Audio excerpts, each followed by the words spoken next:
Good evening, everybody, and welcome back. We got a special recorded episode of Holdens 11. Tonight's topic, the top 11 bass heroes. I got some terrific guests. Please welcome to the show, Matt Knowles and John Westhoff. Welcome, guys. What's up, Tim? What's up, man?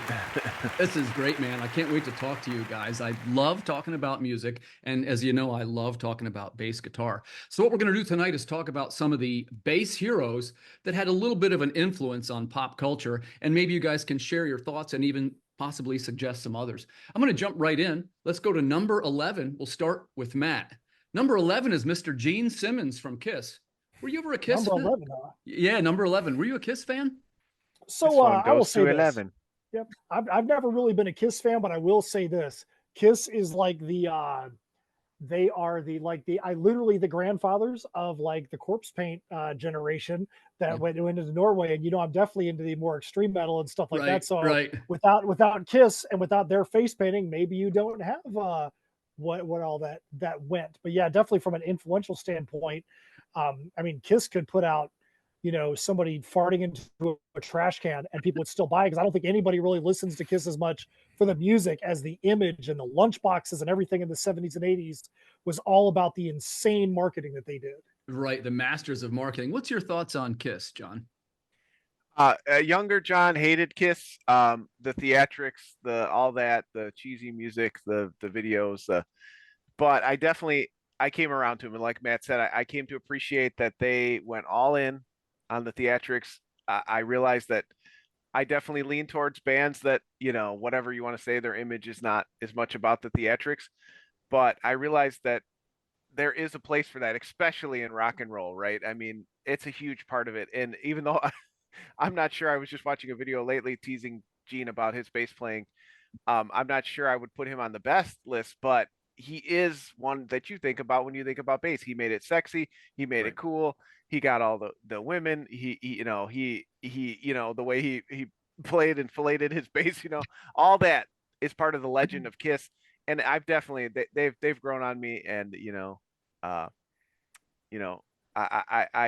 came around even the cheesy no makeup era, you know, I've come around too. So I think both you guys' answers are exactly correct. Not too many people are going to accuse Gene Simmons of being the best bass player, and Kiss probably not the best songs, right? But the influence is still felt today, you know, as Matt said, the grandfathers of so many elements of theatrical metal. And, you know, I can remember I was, of course, a little kid in those days, but that was the album that you wanted to have to shock your parents. Right, because it was what the heck, and he's spitting blood and he's got the long tongue, and remember he had a bass that was an axe. I don't know, do you remember the axe bass? That was pretty cool. Absolutely. Yeah. I remember the blood in the comics. You know, I made a joke about that in our current campaign running, that we also did that. So there's a lot of things that Kiss did along the era outside of the bass, but all that surrounded by, hey, they needed a bass player. It was Gene, and he's the guy you think of. Yeah, he does have one. He has a couple of pretty decent bass lines, like Detroit Rock City. That one's not too bad. Yeah.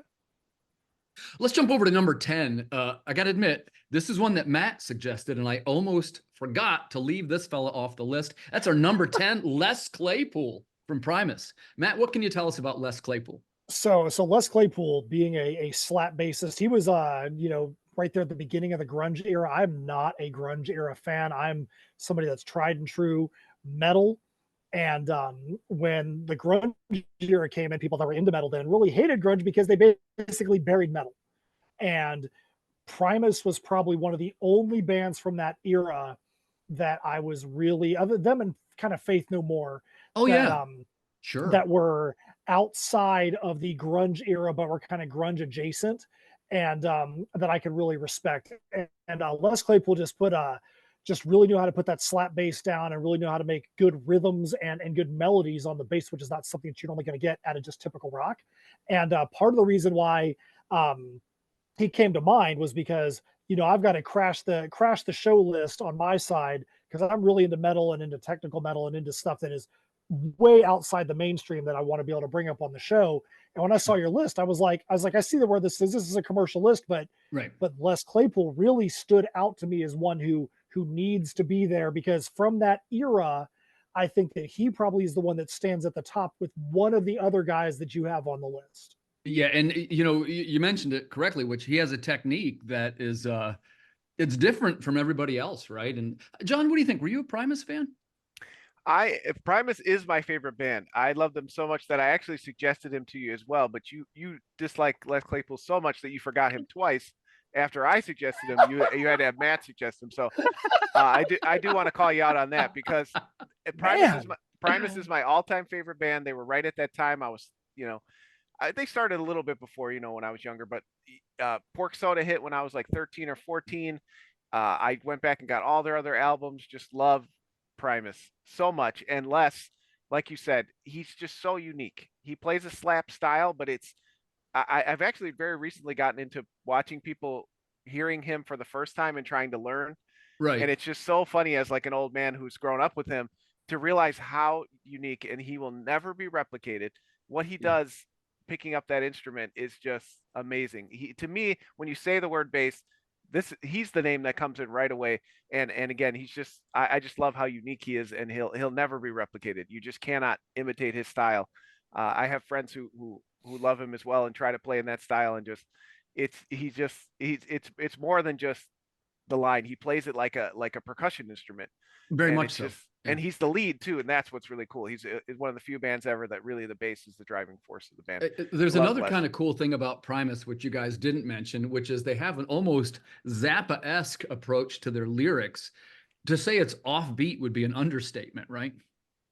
And if you talk about even their marketing, I loved a couple of their marketing slogans, and I even stole a couple of them. I remember one of them was, hey, if you didn't like Primus before, you probably still won't. And their famous slogan that Shannon, Primus sucks, Primus sucks. They're kind of in on it, but right. And I often chime in on the threads when they're threads about Les Claypool. Primus sucks, because it's like their go-to statement. And I've done podcasts with buddies where we've done, our top Primus albums, top songs. So I could talk about Primus for hours and hours. They're just the best. Well, I'm glad he made the list. I did want to make sure that we had a couple that were, like I say, for our purposes today, some of them have some technical proficiency. Some are just influential in other ways. But our number 9, I didn't want to get too progressive, but I did put Chris Squire from Yes. Matt, were you ever a Yes fan? I mean, back in the 80s when, the music video scene started to really pop, I remember their song Leave It, which was actually really cool. And that was the one where when videos started, I think there was 25 different versions of Leave It that came out. And it was kind of like really weird. It was almost like the precursor to variant covers. It was like, what station, what show is going to get the 23rd out of 25 versions of the Leave It video. So, I mean, I was a fan of them in that era, but I would never say that I was like, if I was watching Friday Night Videos or MTV to date myself back in the day, if a song came on, I'm like, hey, that's pretty cool. But I was never like, yeah, I got to go get me a Yes t-shirt or something like that. Gotcha. John, how about you? Yes, yay or nay?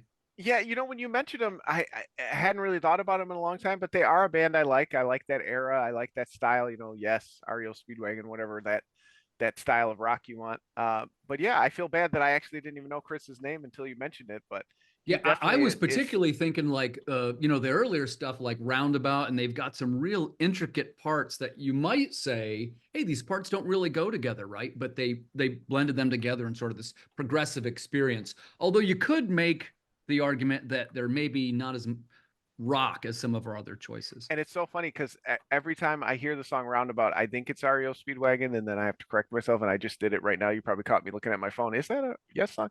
So yeah, the opposite of what we said with Kiss, right? They're not as flamboyant and in your face, and maybe they didn't burn indelibly, but you definitely know Yes songs, and you definitely know that Roundabout. I mean that is a bass line and a half right there. Yeah, I will just on a personal note, I got a bass for my 15th birthday. And I can remember my older brother, he used to invite his friends over, and they would hang out in the attic and they would smoke weed and drink beer when my parents were away. And had one of the guys came downstairs, and they were in a band, and it was called Chain Reaction. And they were the hot band in Eastern Pennsylvania. And he says, which one of you guys is the bass player? And I'm 15. That's me. Is that yours? Yeah. Let me see it. And he pulled the thing out, and he rips through that bass line from Roundabout. And I was just like, what? Like, I'd been playing Black Sabbath. I didn't know you could do that on a bass. And I can remember just being blown away. And I've been a Chris Squire fan ever since. Well, thank you for introducing me to his name. I've definitely known his riffs for a long time, but yeah, he's one of the guys who, when you look up on, say, for example, YouTube, you can find the isolated tracks, which I always kind of like that and hear exactly what the guy was doing because they're crazy intense. Speaking of crazy intense, please check the comments for the links. We're going to see some of Matt's favorites in there. We've got some super intense bass lines. Some of these are going to blow you guys' minds. So I hope you check them out. Oh yes. I gave Tim a little sample of one of them before we got on, and I was like, "This is probably gonna break. It's probably gonna rip the skin right off of your eardrums." And yeah, I'm a guy who loves that kind of stuff, and even as all kinds of music I try to like, but I lean towards metal. It's fair to say I'm a metalhead, and particularly the guys who have some what I call technical proficiency, scale work.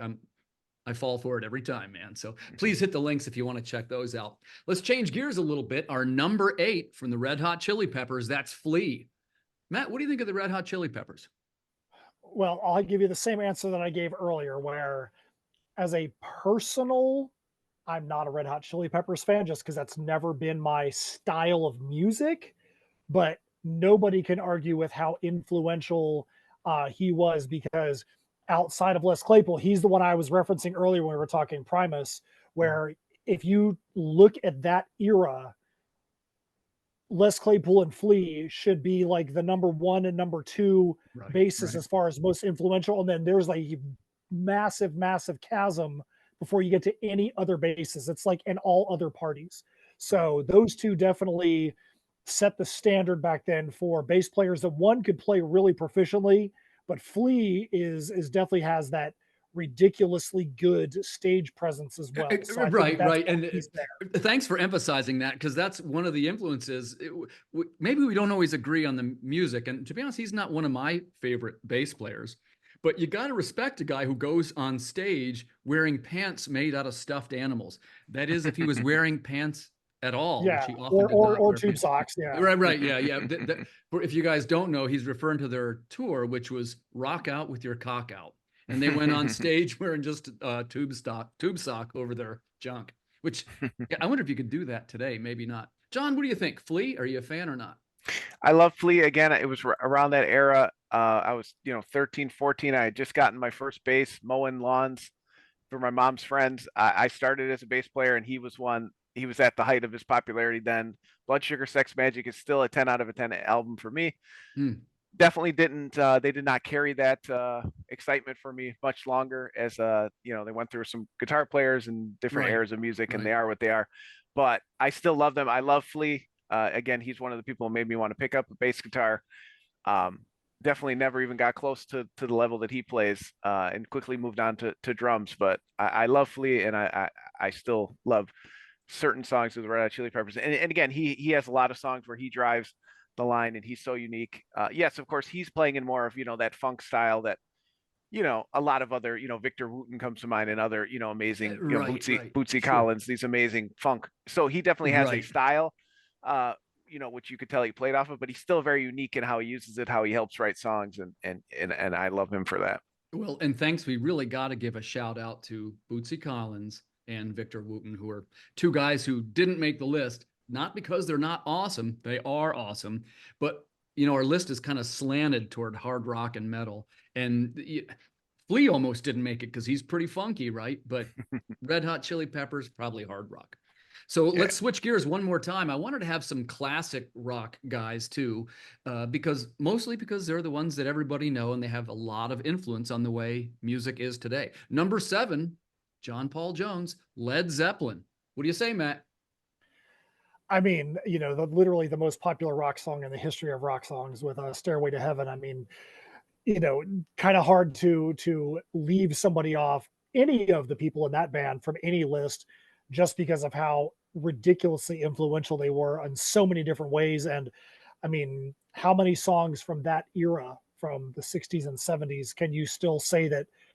I mean, you could probably go to a high school right now, and there's going to be somebody wearing a Led Zeppelin shirt because of Stairway to Heaven.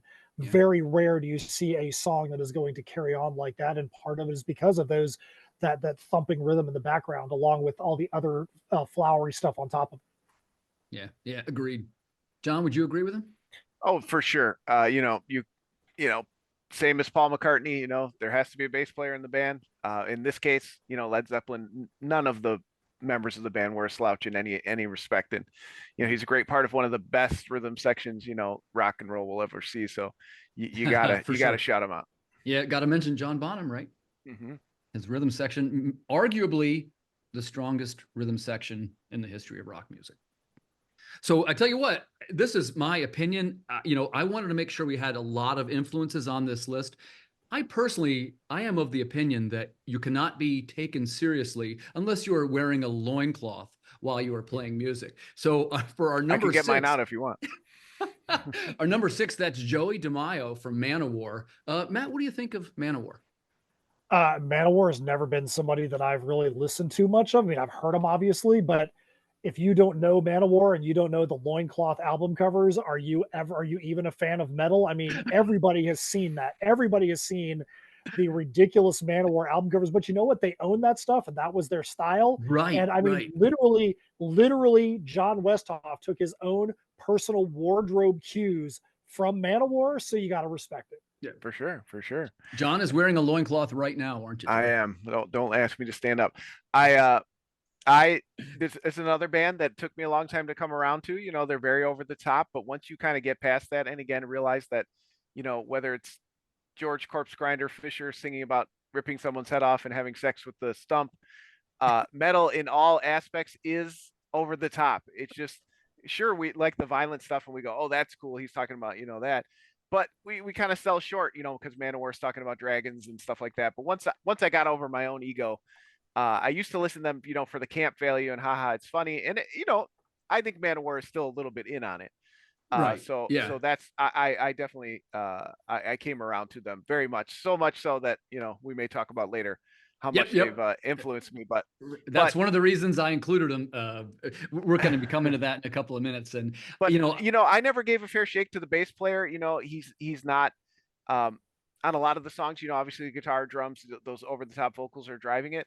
But, he is the principal songwriter too. So I think, right. I learned that much, later in life so I've had much respect for him because he's one of the few, I think one of only 2 that is still in the band all these 40 years later. I always respect anybody who can have a 40 and 50-year music career. And again, as a songwriter, he was, not just laying down backup tracks, he was writing the whole song. So he just did what fit the music. So I respect that. And I love me some Manowar. He's got a pretty respectable bass solo too. I'll put the link in for that. That's William's Tale, and it's based on the William Tell Overture. And I was telling Matt, I think that's on like a 12-string bass or something crazy like that. But he can play pretty well. Is it on a war guitar? Because a war guitar are the ones that are between 12 and 18 strings. That's some of the. If you've never seen a war guitar, it's the tapping only bass guitar, and it is the most insane thing you've ever seen. Man, there's a band. Hopefully before the end of the show, I'll try and remember them. Behold the Octopus. If you look, Behold the Octopus has a drummer and 2 war guitar players, and that's nice. Literally like 18-string basses. That's all it is. Nice. And it is just the craziest stuff you'll ever hear. I'll have to make sure. I'm pretty sure it's Behold the Octopus. Yeah, so I'll make sure I'll put that in the links too. Crazy, but. And of course, the main goal here that we want to do for the viewers is, as you can tell, we really love this source material. So please feel free to check out some of these musicians and give it a listen and let us know what you think of it in the comments. I wanted to jump back to another old school one. This is our number 5. His nickname at the time was Thunderfingers. He was from The Who. That's John Entwistle. Matt, what do you think of The Who? The Who is absolutely before my time. Before your time. It's going back, yeah. Yeah, again, but I mean, it doesn't mean that I never heard The Who, but The Who is definitely something where I was always my mindset was always looking for like the newest, the heaviest things. Admittedly, like that. that's before our generation, all of us here, yeah. Yeah. So I was always like looking forward for stuff like that. And they were one that was never really, again, kind of like, yes, that wasn't really on my personal radar. Doesn't mean they're not respected. It doesn't mean I don't recognize, they were part of the big stadium rock era. Yeah. If you can fill an entire stadium, you had to have some kind of an influence on the world as far as your music goes. You said it exactly correct. Pete Townsend often gets on the list of the guitar heroes. I didn't really love Pete Townsend too much, but I admit I always kind of like John Entwistle's bass playing. John, how about you? Yeah, another one that I just was not familiar with, but that's my fault because again, you're talking about, one of the most iconic bands ever, and the rhythm section, no slouches there. So Keith I Moon, definitely, right, on the drums. yeah, they weren't part of my generation. See what I did that? Yeah, well But said, well said. but I do love some Who, and I love what they were about in that era, and they definitely brought in the next wave of heavy bands for sure. And also arguably the inventors of the rock opera with I would Tommy, agree. which was, but like you said, it is before our generation. That was what, 68, 69. That's going back. That's probably one of the oldest ones on the list. So let's fast forward a little bit closer. Our number 4, the bass player for Rush, Geddy Lee. Again, a band maybe that's not for everybody. Some of the parts can be a little bit shrieky. Matt, what do you have to say about Geddy Lee? Well, again, this is one of those kind of like if you go to a high school right now, you're going to find some kid that's wearing a Rush shirt because Rush is just one of those bands that's evergreen. It's always enduring. Yeah, it's not the kind of band that's going to be out there for everybody because a lot of music people just want to be able to put it in the background and just oots oots oots to the beat, and I totally can roll with that. But that is absolutely not Rush. Right. So yeah, I mean, probably one of the greatest musicians of not just his generation, but of many generations. So yeah, Geddy Lee, glad that he's on here as well, because it would be a shame if you didn't have Geddy Lee on this list. People would feel cheated. We would hear it in the comments, I bet. John, Yeah. what's your take on the rhythm section for Rush? Well, obviously, again, you're talking about this is probably the most all-time a 3-piece for one, the whole band. That's always cool to me. But Geddy Lee, Neil Peart, I mean, them working together, just Geddy was a genius songwriter, lyricist. Well, and I know Neil wrote a lot of lyrics too, and them working together, it's hard to separate them. The band has such a sound, but his bass playing, he's amazing. He's a great bass player. I mean, he was a huge inspiration for Les Claypool. Right. So if that person is saying Yeah, that he's my great, understanding, you gotta and take notice. if I get this wrong, let me know in the comments. But wasn't Geddy like a little bit of a mentor for Les Claypool? Yeah, that's what I heard too. Yeah. Definitely some killer bass players, man, the two of them. I always say that, when I was playing in bands and so forth, that was one of the things. If you were the bassist and you have to go to an audition, if you could play the solo from Free Will, you'll get the gig. It's a really hard solo to play. Hey, so Tim, just so you know, in our private chat, I did just send you Behold the Octopus. Nice. I sent you the name of their 2 releases that are the ones that you should focus on, which is Arctopocalypse Now, Wormageddon Later, which is an EP. That's awesome. And then, which was from 2003, and then Skull Grid, which is from 2007. Oh, I like the I names. also sent you a YouTube video of a guy playing a war guitar.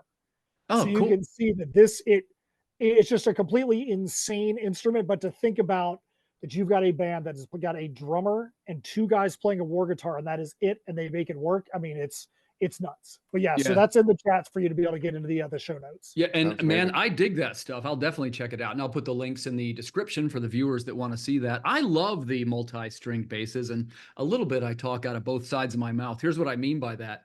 Like, it's kind of trendy for bass players to say, hey, well, if you go to a 5-string or a 6-string or 8 or 12, well, is it really still a bass? Well, that's a tough call to make. But I will say that my go-to anymore is a 5-string. It comes with a low B, which I love, that big boom and low note. So Yeah, I at least say yes to the 5. I'll give you that one. So we were talking a little bit earlier about technical proficiency, right? Our number 3 on the list, he is a level 4 Scientologist worshiping a volcano god. Of course, I'm talking about Billy Sheehan. What's your thoughts about Billy Sheehan, Matt? I'm going to throw that one straight over to John Westhoff, man.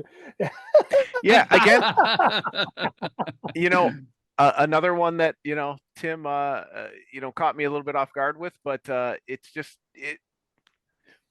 again, you may not know the name for the person. You probably as a metalhead or as a rock and roll person should dig a little deeper, but he's definitely a name that is known throughout the industry. Those who play bass, like yourself, Yeah, Tim, this is somebody they look up to. So that's on me for being ignorant of him for so long. In the days, he was called the Eddie Van Halen of the bass because it's more prevalent now. But at the time, there weren't too many people doing the two-handed tapping arpeggios that he's kind of become known for. But most people would know him for he was in David Lee Roth's band, and he was also in Steve Vai, right? yeah, he was with Steve Vai, and I mean, obviously, he was in Mr. Big, if you remember Mr. oh Big. yeah, yeah. But, And again, you can hang with Steve Vai, like you're no slouch. Well, yeah, and their deal was, they get into the studio with Steve Vai and David Lee Roth, and of course, at the time, David Lee Roth had just left Van Halen, so it was all about the guitar heroes. And they would turn to Billy, and he would say, "Can you play that?" And he would say, "I can." And he would say, "Can you do it twice as fast?" And Billy would say, "I can." He'd say, "Can you do it with the tapping and do the little arpeggio in there?" He said, "I can." And of course, that's why you got some of these crazy songs at high speed. Now, by the way, some of the stuff that's Matt recommended is obviously inspired by some of these pieces, because you're going to get a lot of people say things like, well, the rhythm section is too busy, right? It's too fast. You don't need all the, the technical virtuoso stuff. But I personally love that stuff. His first band, if you want to look that up, was called Talus. And that's the one when you listen to it, you'd be like, what are those guys doing? It's really progressive for 1982, whatever it was. Nobody was doing it back then. So tell you what, let's switch gears one more time. This is one that for me was an influence. I don't know if I'd say he's the most technical guy, but a solid player and wrote the lyrics. Of course, I'm talking about our number 2. That's Iron Maiden with Steve Harris. Matt, let me tell you, Steve Harris 100% has to be on every bassist list, because I know more bass players influenced specifically by Steve Harris that I've personally played with than any other person out there.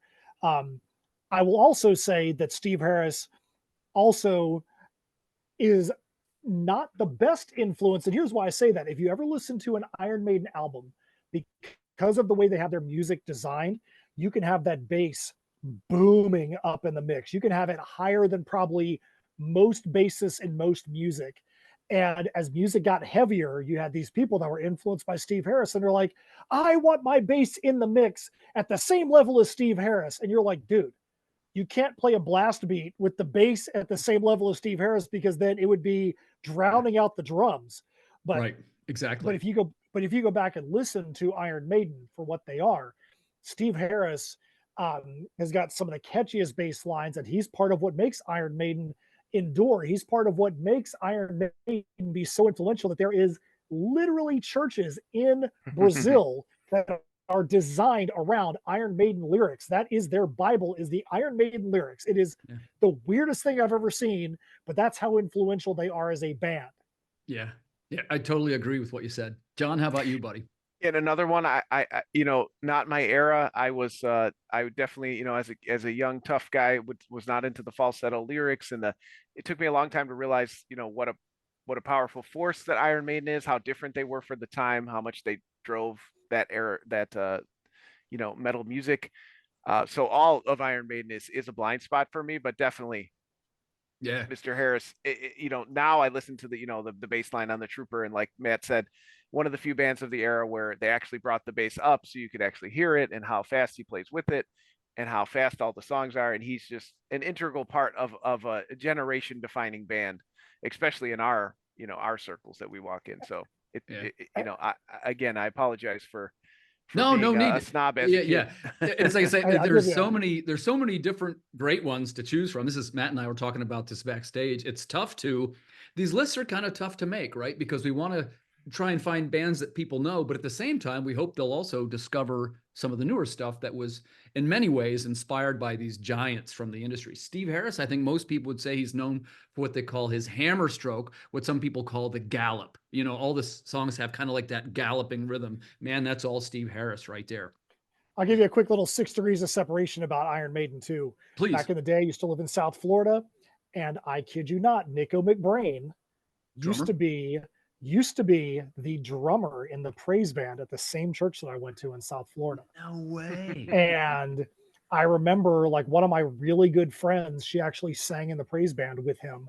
And she would tell me that, like, because of where he was in his life and faith and all that, he would have a really difficult time with playing songs like Number of the Beast. Number of the Beast. And so it was interesting being like, dude, being like, freaking drummer from Iron Maiden literally goes to the church I go to. This is crazy. Yeah. It's crazy. By the way, thanks for bringing that up. If you guys remember, that was a huge scandal at the time. Remember, the groups would take the Iron Maiden albums and take them, and they would burn them and, you know, shatter them with hammers. It was perceived as being satanic music.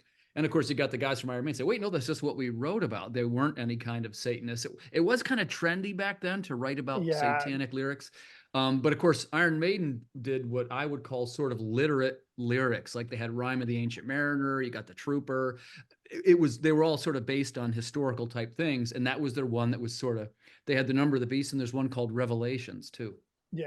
That was also back when you had the Satanic Panic. If you look at the 80s and early 90s, the Satanic Panic, if it was that and Dungeons and Dragons.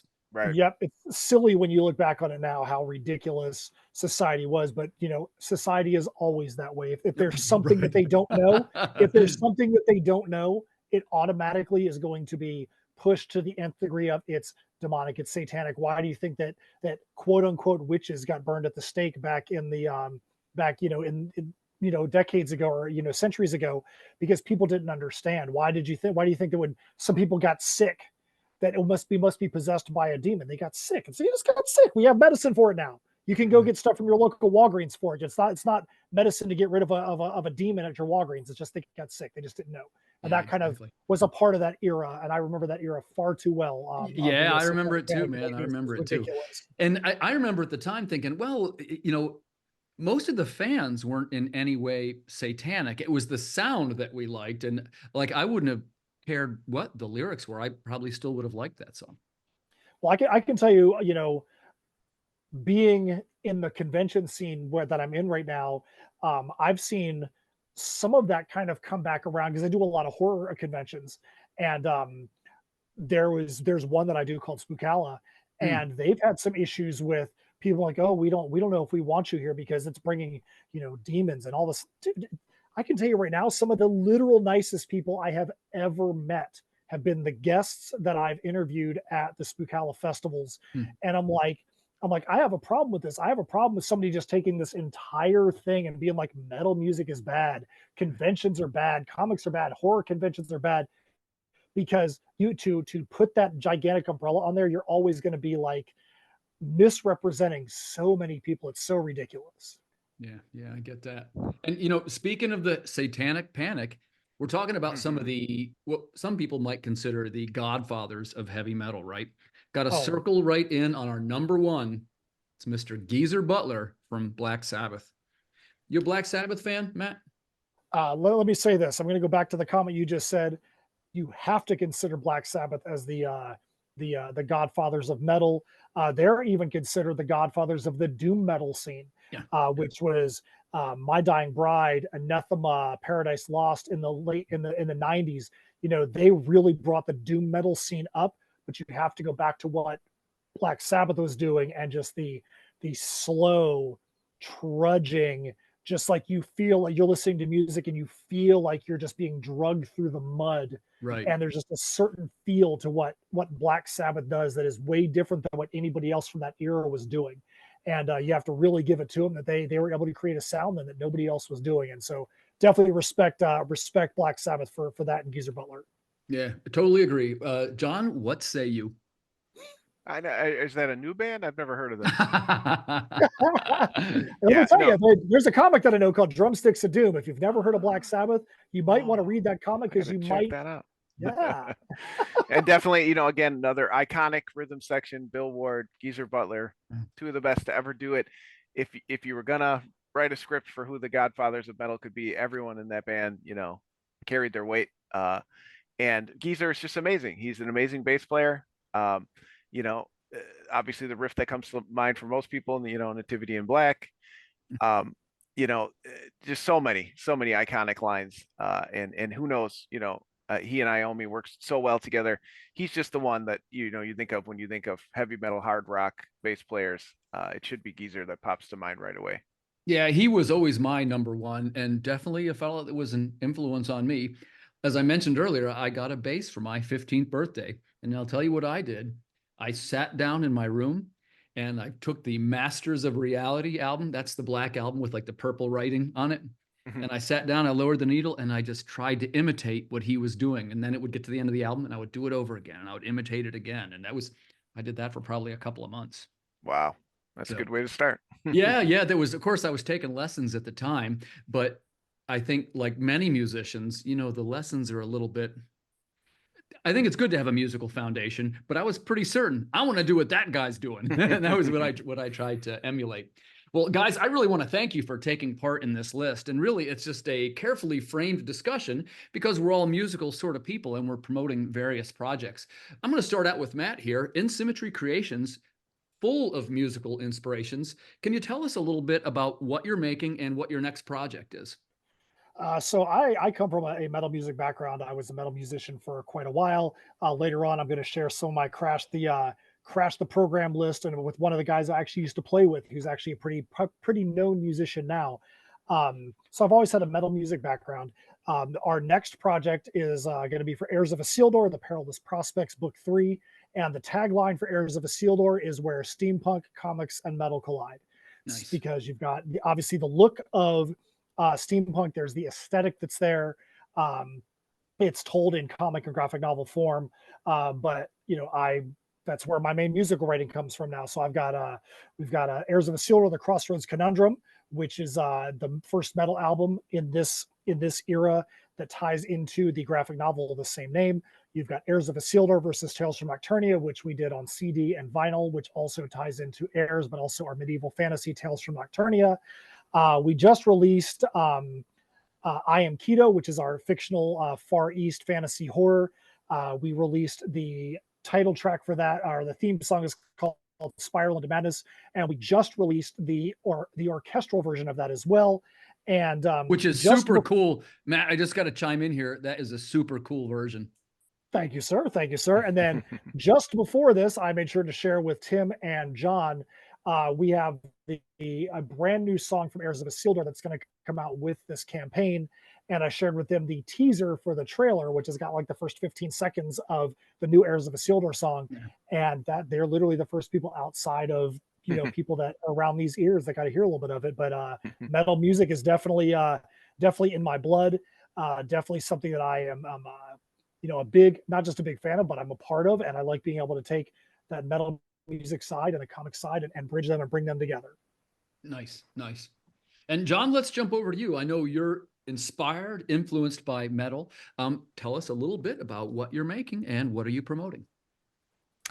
Yeah, similar to Matt, I've been around metal music. I fortunately had an older brother and some great friends.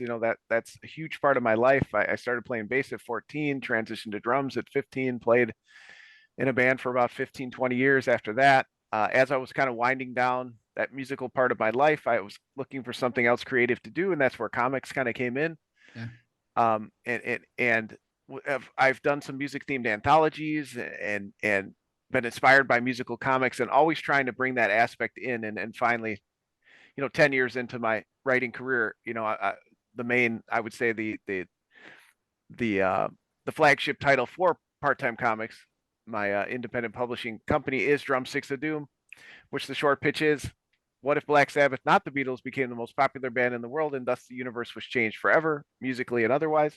But of course, our main character, Lana, she's just trying to play her independent music in a heavy metal world when she finds a magical pair of drumsticks and is thrust into a war to keep heavy metal on the top of the charts. So some of it is my history. I'm adding, little jokes and tidbits throughout, just kind of being part of that culture that's such a huge part of my life. I love tons of different music, but it's hardcore, it's heavy metal, it's all that's just really been a huge part. So this comic really is a love letter to that, warts and all. Some part of it is being part of the culture. You do also notice some of the things that are not great about it. So some of that is in the book as well. And part of it is, again, if heavy metal ruled the earth, what would be amplified? Some of the gatekeeping, some of the negativity, some of the all those things that we know go along with that community too. Some of the panic that comes in with it. So I hope that people kind of sense that in the book, because this is, really, of all the books that I write, this is one that's just so near dear to my heart, because it's just been part of my life since, as long as I can remember. Yeah, John, that's a fun book. And I'll just tell the viewers real quick, man, clever. It's got these great references. You don't have to be a musician to get the jokes. It's a lot of fun and highly recommended. Hey, do you have a campaign live right now? We do. We have a campaign live until February 13th. So if you are catching this in that window, check it out. Drumsticks of Doom on Kickstarter is an easy way to search it up. If not, we're Part-Time Comics with an X. You can find it just by searching any Google search.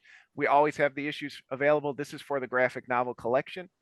But of course, we always have issues around. We have real metal covers for our metal comic. I wish that I took more time and put, the time like Matt is doing. I'm always jealous when he has all these great songs and how they coordinate, and he does the lyric videos that are like, translating the song to lyrics, which is really cool. But we haven't delved that far, but we do have a soundtrack which features the creators of the band, of the comic, some of the music that we've made, including myself, some bands that I've been in. So that was kind of cool to throw together too. So I try to work with other artists and creators that also have musical background as well. So I think that really shows in the book. Yeah. Highly recommended. Highly recommended. So let's jump back to Matt. Matt, tell us real quick. You mentioned earlier that you think we left out some of the names on this list. Can you tell us a little bit about who you might have included?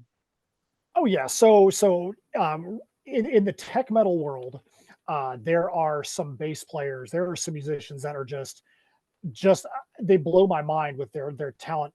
4 of the 6 on my list I've actually seen play live, and so this is something where just even be able to witness this live is crazy. And I'll tell you too, you mentioned a few times, like I think that only 2 of the 6 people on here play a 4-string bass. Everybody else is a 5 or a 6 or a fretless. Right. And then also, I do agree when you're talking about bass players that play really, really fast, and you're talking about 6-string basses playing against an 8-string guitar. A lot of times, the role of the guitar and the bass do end up swapping. So you might have the guitar playing in the lower octave and the bass moving up the fretboard to tap and play more flowery things. Mm-hmm. So one of the first people I want to throw in is Andrew Kim from the band Inferi. Andrew Kim is just incredible. We're going to make sure that there is a link in the comments for him. Really, really, really good bass player. Really nice guy too. But that's Andrew Kim from the band Inferi. Also going to throw in there a guy named Forrest Lapointe from the band First Fragment. That's the one I heard. Yeah, I sent you the link. That guy's a terrorist, man. Forrest Lapointe is probably one of the most technically gifted bass players I have ever seen.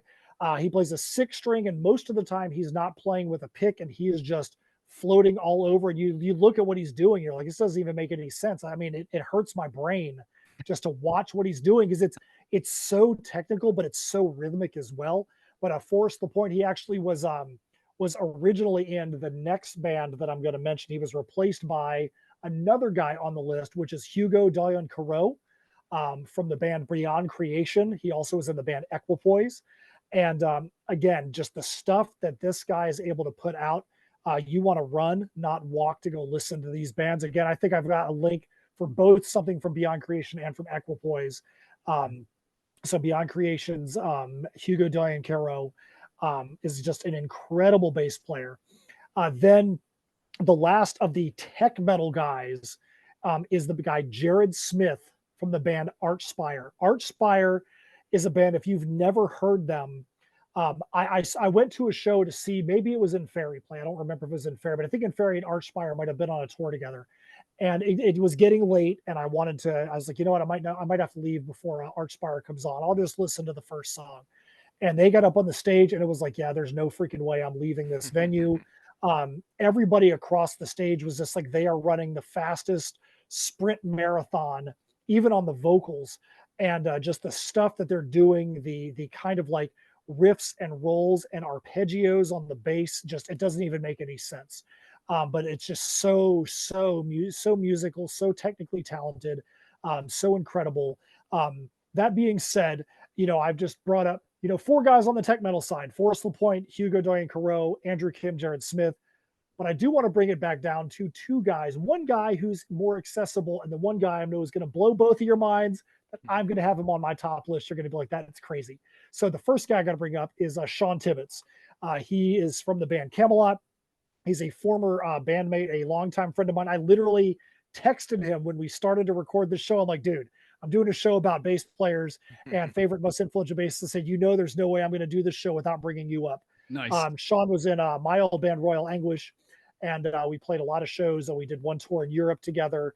But he has been in that was literally decades ago. But Sean is the longtime bass player, the original bassist, and now the longtime bass player of the band Kamelot. And if you ever see the band picture of Kamelot, you see the guy with the long blonde dreads. That's Sean. Sean, one of the cool things about Sean is that, Sean, again, very technically proficient, can play all the way up the fretboard, can write solos on his bass, but he understands if you're playing in a band like Kamelot, you've got to go back down. You've got to be a part of the rhythm section with the drummer, setting the tone so that the guitars and keyboards and vocals can have their room. And so he can really be in both levels on the bass. And if you've never listened to Kamelot, you definitely want to do that. You want to go listen and hear what Sean has to do. And the last guy on my list, and this is not a top 5 or top 6 down to number 1. This is just another guy. To me, I look at, when I listen to a song, what is it that is really bringing me to the table? What is it that brings me back to the song? And there's a band that I listen to regularly, and I listen to because the bass player brings me back over and over again. And that is Robert Kool Bell from Kool and the Gang. Oh, Robert Kool Bell from Kool and the Gang. And this is not like Celebrate or something like that. If you go listen to the song Misled, you go listen to the song Tonight from Kool and the Gang, you'll see why the band is named after the bass player. It's not named after JT Thomas, the vocalist. It's named after the bass player.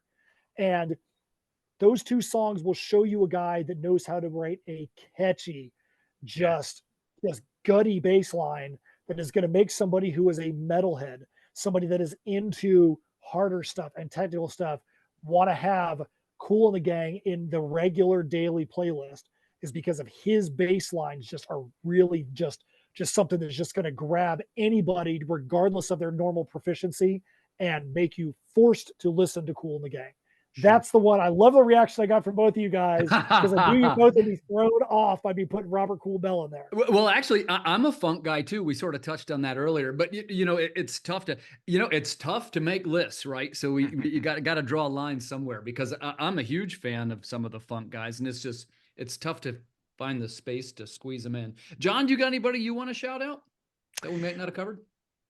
I mean, maybe in an era of metal that other people aren't into, but for me, again, when I think of bass, somebody who shaped bass players in an entire musical subgenre of death metal, and that's Alex Webster from Cannibal Corpse. Oh, okay. He just, just seeing his bass as a kid, he plays this big ass, 6-string, and he plays with his fingers while he's playing with these guys who play insanely fast, and he's keeping up with them with just his fingers. Like, that's just one I think of. He was in my, core era of listening to music too. So, maybe the music isn't for everybody, but you gotta give props to him, and give respect. One of the only founding members, still in the band. So sure. Hey, and it's all about sharing our love for something that we're really into, and what had an impact on us as creators. So guys, I gotta say, I'm super grateful that you gave me some of your time. This is a subject that I love and that I'm passionate about. You did a great job, man, with these influences and what you shared. Before we go, could you tell the viewers where we could find you and give a final shout out? Matt, why don't you go first? All right. So depending on when this drops, we either are going to be just about to launch, or we are going to just be in the initial stages of launching. When I say we, I mean me and Steph Cannon, my partner at INSYMMETRY Creations. We will have Heirs of ISILDUR, the Perilous Prospects, Book 3, on Kickstarter. This is a project that has been ongoing. We cannot wait to get this issue out, because there's always so many twists and turns in the story of what is going on in the Perilous Prospects arc.